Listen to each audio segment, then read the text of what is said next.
Hello, Hey, Chris. Hey, Chris, do you do the Joblo video essays on YouTube? I do, yeah. I subscribe to that. I'm always like, yeah, man, every single one of them. What the fuck happened to this person? What the fuck happened to that person? All the reviews. I fucking love Joblo. Oh, Anyway, I love that. yeah. Okay, Chris. Thanks a lot. We love you too, man. In your predicament, the black character is always the first to die. I will spare your lives if you sacrifice the person you deem the blackest. I think is a great film for the theaters. Horror is always great in the theater because it's dark. You got the, you know what I mean, the sound system. We've studied horror a long time, so it was just us recreating what we know and then having the fun of knowing how this would change because of the point of view. I can prove I'm not the blackest. Prove it. I thought black Twitter was a type of seasoning. I like Jimmy Fallon without the roots. I know that the producers were tired of us, okay? Because the way that we were laughing on set. I didn't think it could get funnier, but it was way funnier. Like, they went in and they did all the things that Lionsgate does to make it, you know, nice and pretty, added some music, some sound effects. We were having such a good time. Wrong. I voted for Trump. What? Twice? It doesn't put you in the box, and I think the reason why we all do what we do is because we want to have the range to play. And by simply inserting a bunch of black people into the spaces that we were very familiar with, and then being truthful with how they interact. Let's get some weapons. Wait, chili powder, girl? What I'm finna do, cook? Sorry, girl, we ran out of knives. I want a clicker. I want to take a clicker and count how many times I hear. I know that's right. I know I'm gonna hear it a lot. Okay, Dewayne, so I saw this movie at TIFF last year. Yes. And it was like, it brought the house down. The screening was raucous, to say the least. It was. 900 people in one theater. Yeah. Yeah, and it's usually not like, TIFF is usually not really like that, so that was kind of amazing. I gotta ask you, having come up with the concept yourself, what horror movies would you say kind of influenced you a little bit when you were coming up with that concept? I want to know that. Yeah, well, the Blackening in particular really tries to kind of work off of slashers. So like Scream, Friday the 13th, that was a big component of them. But also like movies like Hush, more like home-based invasion movies. There was a lot that we pulled from. Like Cabin in the Woods, that's just one of my favorite movies in general. Yeah. So that was a big one. But yeah, me and Tracy are both very big fans of horror, so we just had a lot of context of like, oh no, like we've studied horror a long time, so it was just us recreating what we know and then having the fun of knowing how this would change because of the point of view, because of the people in the movie, and by simply inserting a bunch of black people into the spaces that we were very familiar with, and then being truthful with how they interact. We've been like, yes, they will not do this because they are black, because the lived experience already told them that's dumb. So that was the fun of. So there was a lot of horror that we were inspired by. Also, just like Scary Movie, like that's also just like, because we're both fans of horror and comedy, so that combination I think really is what birthed the Blackening. No, what are you doing? We literally came all this way to party and play games, so that's what I'm doing. When Dewayne and I were talking about what the tone should be, Scary Movie, of course, popped up in our heads, and we were like, it was really funny, but the horror was non-existent, and it was just it was totally embraced as kind of satirical and broad and not grounded in any way. And we wanted them to feel like real people. Like, we knew that we wanted them to feel like this was a real situation. The stakes were real. You could have really big jokes within the stakes, but these are people. And we never wanted to lose sight of the fact that, like, this should feel like you and your group of friends going into a situation, and we were just, you know, making a lot of jokes and making light of what's happening, but they could die and they could have real stakes. So I think that was the difference, but we definitely discussed that. But, you know, to your point, it's a tricky tone to kind of master because there's not many examples of horror comedies in that way. Pick a card and save Morgan. gotta ask you, what was the energy like on set? What was the vibe? Did it feel like you guys, because you all come together so well as an ensemble, did it feel like you were maybe onto something special with this movie when you were doing it? Listen, I know that the producers were tired of us, okay? Because the way that we were laughing on set, we were having such a good time that I think people were kind of like, all right, now we got a real movie to shoot, guys. Okay, so please get it together. No, we were having a ball. The chemistry that you see on the screen is only a small fraction of the chemistry that we really have in person. And I think that that's a beautiful thing to be able to bring to the project because it is real, it is organic. I think so much of the life and death portions of everything is all about how we are able to count on and lean on each other in those moments. And so I think that it's a real blessing to be a part of a project where you're able to organically have that with one another. At least we know it's working. Probably runs on racism. Off the top of my head, one of the things that I really enjoyed about The Blackening is that while it's really funny, it's not like Scary Movie in that it's like wacky. Like there's actually some actual horror in it, some actual death. And Jay, I think that you probably have, for me, the most unsettling or scary scene in the movie. And as a guy that's done one a lot of them, comedy, yeah, for sure. As a guy who's done a lot of comedy and a lot of drama, was that kind of a tricky line to walk, where you have to kind of, figure out what to go for in the scene, a laugh or a scare? Because I feel like that might be kind of tricky for people. No, I would if the direction that I had wasn't there, but dude, we had Tim's story, so Tim knows what shots he wants to get. Like Tim will literally say, okay, we're gonna get this by the book, we're gonna do this one like this, and then you just do what you want to do. And he'll get the best, and he'll take that and mix it together and make magic. So it wasn't a hard thing, it wasn't arduous. Everybody around made it easy. It was, playing off of Yvonne, playing off of the rest of the cast. It was, it wasn't a hard thing, man. So some people might have had problems with it, but luckily, when you have the supplies around you, you got your toolkit. It's all good. You're thinking too much about this, all right? I know the answer. It is Jada Pinkett, Omar Epps, Scream 2. Tim, I saw this movie at TIFF, actually, at a great screening. That was a screening, right? Yeah, and I have to say, like, in the middle of all the kind of heavy-duty fare, it was nice to kind of take a break and have a good laugh. But I got to ask you, because it plays so well theatrically, was the intent always for this movie to go theatrical?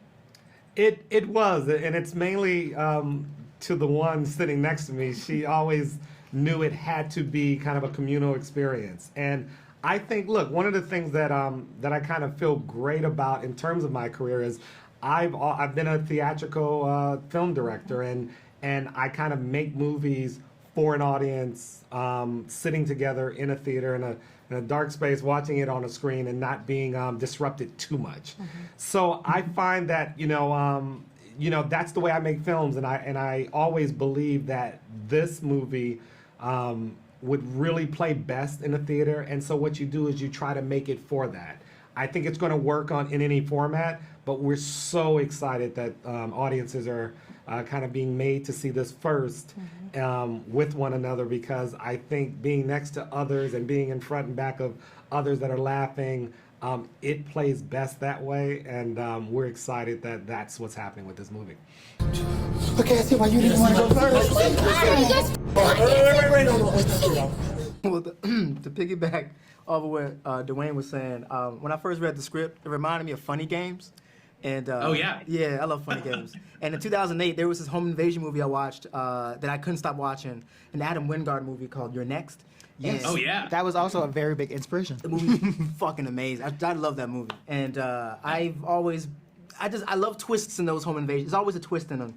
And when I was coming up with the look of the character, Paul Dano's character in Prisoners just stood out to me. Yeah.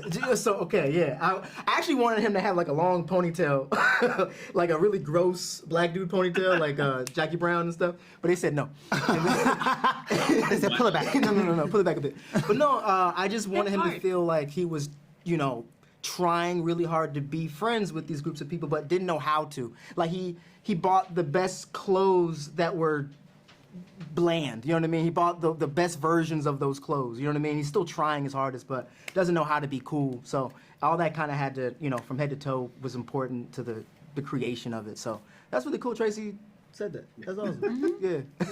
And Mayo, I got to ask you a question. You're a great writer. You've written some amazing stuff. What did you think, though, when you read the screenplay for the first time as a writer? Well, I already knew that it was going to be great because I knew Dewayne before. So, like, we had a little cheat code before because since we knew each other, our chemistry was like so instant. Like, it didn't need to be like built, and we were so happy. Like, oh my God, I'm so happy that somebody did this movie, because we didn't know any of the other people personally, so it was like scary. But I love the script from top to bottom. I love Shanika, and I think having somebody who is aware of that character's experience and writing a character like Shanika as a fully fleshed out, three-dimensional person who's scared, who's excited, who's loving, who's empathetic, who's wrong, who's right.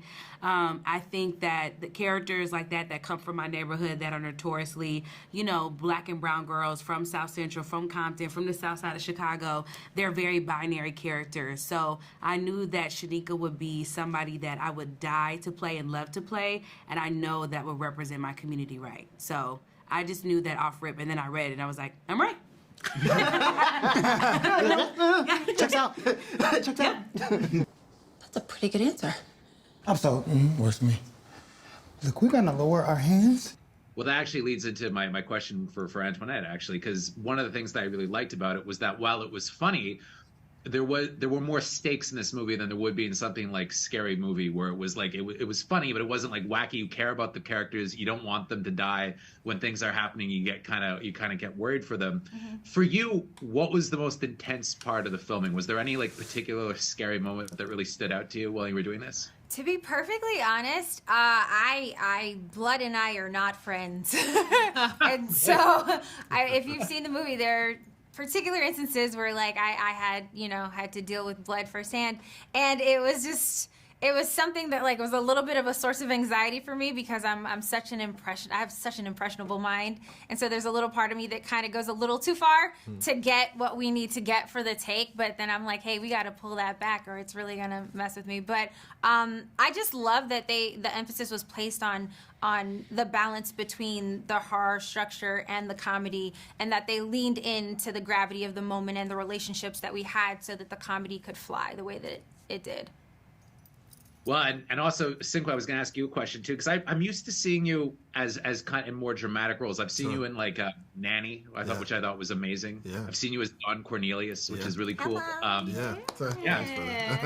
But when you show up in the movie, I thought you'd be like the romantic lead and stuff like that, like the good-looking kind of straight man. That's me. But your character, you're funny too, though. So like, can you kind of talk about what was that something that you enjoyed, like being able to kind of stretch and not just be one quote unquote type throughout the whole film?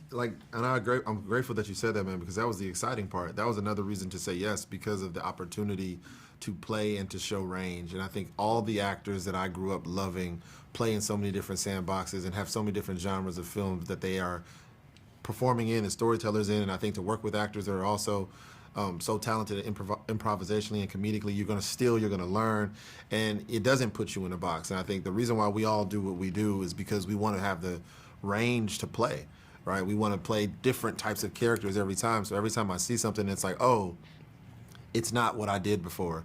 It's just a little bit of a dial turn to show people a different perspective. And then can you actually live in it and inhabit it? And I saw a world where I could tell Nnamdi's true story comedically, but also from a thoughtful, heartfelt place. And I was like, yes, this is something for me to show, again, like to show range. Still a slave to the white man? Y'all gonna start calling my wife the white man, all right? And Melvin, I really loved you on American Vandal. I thought you were hilarious on that show. Thank you. And I always felt like that was like a very improv-heavy show. I'm not sure if it actually was, but when you did this, and you got such great screenwriters and stuff, was there room at all to kind of improvise and make the character your own in the same way? Yeah, there's definitely room, but you're just kind of just icing on the top of what was already written. What's already written was so good, and it was so like well crafted as a character. I didn't feel like I had to rely on improv for it to make sense. I could just kind of fall into the script, which I feel is important to have in such a big ensemble, piece. We can't all be improvising on top of each other, looking for jokes. The jokes are written there and they're weaved together in a way that makes the most sense. So just kind of fall into that, and you'll be good. But like you said with Tim's story, Tim allows you to play with stuff. Well, if you have any ideas, kind of bring it up to him. And if overall consensus is this shit is funny, then we do it. We try it. If it doesn't work, they take it out in the edit. Oh, hell no. Where are you going? Look for the fuse box. What kind of house is this? No, thank you. The Blackening? Whoa! I gotta ask you both actually about the cast. I thought the cast was full of amazing finds, especially Dewayne, who I know wrote the sketch that it was based on. I thought he stole every scene. So what was that like? What was it like assembling the cast? And was there anybody that to you was like a huge standout? Because it felt like a great moment for everybody. I think that's what we're most proud of. We were able to just find the best people for the roles. That was the kind of the benchmark in the beginning. And but most importantly, we wanted to put together a group of people that you believed were friends. And I think the cast brought that to life. And when it comes to the finds, I don't know. I think as a whole, we just ended up with like the best group of I call them kids, the best group of kids, and they just have they just continuously surprise us with what they gave us. Even in the marketing of all this, you continuously are surprised by what they bring, and that's I think what we're most excited about is just what they've been able to build. I know I was so excited about Dewayne because I thought he was really funny in the original sketch, and even when we first got together to write it, he was kind of shy about saying, I want to play this in this movie, because usually what happens is they go cast the more famous person to play you, and he was like, I mean, if that happens, then I guess I'll accept it, but I really want to play in it. And I was like, you'll get a chance to play in it. And I just knew me and Tim were gonna fight for him and make sure that he got a chance. Because now, and I'm so happy that you're saying that he's a standout, but all you need is that type of opportunity, and I knew he had it in him. So I would say he's a standout. And then also, Jermaine, I'd never seen, he looks different and talks different, and that's just not him. So I was like, it's just so not him that I was blown away, because he really just created the character of Clifton. We didn't know what he was going to do until he showed up on set like that, and he was amazing. We need a plan. I'm saying, don't you dare. Don't say this dumb shit. We have to split up. Have you guys? I saw this at TIFF, and the screening was crazy. People were going nuts. Have you guys had the chance to watch this yet with a crowd? We watched it at TIFF. Yeah, we watched it at TIFF, but then we also watched it last week with the crew. And we filmed during COVID, so we kind of didn't know what anyone's faces looked like, which was kind of wild. But it was interesting because it's somehow funnier. I didn't think it could get funnier, but it was way funnier. They went in and they did all the things that Lionsgate does to make it, nice and pretty, added some music, some sound effects. It was just way funnier. And I don't know how they did it, but I can't wait till everyone sees it Juneteenth weekend. Yeah, I can't wait to actually go in and sneak in. Yeah. See what the crowd is saying, right? Sit in the back and watch everyone react. Yeah, we need to go in disguise. Yeah. That's gonna be good. There's a crazy person out here hunting us. You got Rosa Parks on your shirt, right? Would she be sitting down right now? I mean, that's exactly what she did. At TIFF, that first premiere, and I was shocked, because coming in, I was like, oh, everyone is not gonna get every joke. But the crowd was laughing at every joke. And the next day I was in the elevator, and it was an older white gentleman. He was 65 years old with his wife, and he was like, oh my God, you were in The Blackening. We saw it yesterday, we loved it. And I was like, wow, that's great. Thank you so much. He also was like, oh yeah, and then just ended it like that. I haven't gotten a chance to watch it with the crowd yet, so I'm excited. I mean, I know I will in the next couple of weeks get the opportunity to look around and see. But I've seen things online, and I've seen audiences, and everyone seems like it's a ubiquitous feeling. Everybody really likes this film, so I think is a great film for the theaters. Horror is always great in the theater because it's dark. You got the, you know what I mean, the sound system is crazy, and you get the most out of it. And the fact that it's a comedy and it's a communal type movie, whereas everyone's screaming at the screen and laughing together, it just feels like it's an experience. I want to take. Thanks a lot, guys. I want a clicker. I want to take a clicker and count how many times I hear. I know that's right. I know I'm gonna hear it a lot. That's I want to funny. hear it. I know I'm gonna hear it.